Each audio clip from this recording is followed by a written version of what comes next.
J'aime beaucoup les romans gothiques, les romans qui me font un peu penser à l'atmosphère d'Edgar Poe et des nouvelles d'Edgar Poe, etc. Donc j'avais hâte de lire ce livre de la rentrée littéraire qui se passe au début du XXe siècle, en Grande-Bretagne, pas très loin de Londres, je pense. Et en fait, j'ai pas retrouvé trop de Poe dedans, mais beaucoup plus de Théophile Gautier ou de Maupassant pour ces nouvelles fantastiques. C'était un peu plus ça en fait, et j'aime beaucoup aussi.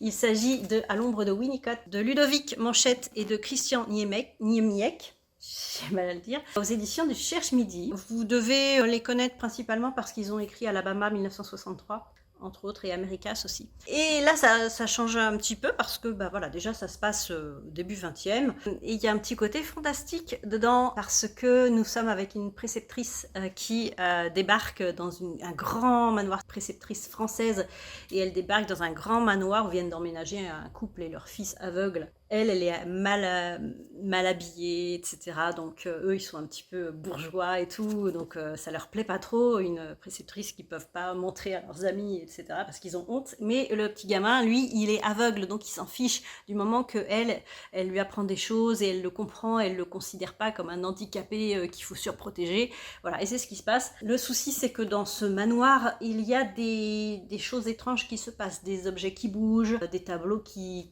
se balancent tout seuls, enfin des tas de petites choses comme ça, des silhouettes qui apparaissent, et il y a une ambiance comme ça de plus en plus où on sent qu'il y a peut-être quelque chose qui vient perturber les habitants de ce manoir, et la tension monte petit à petit.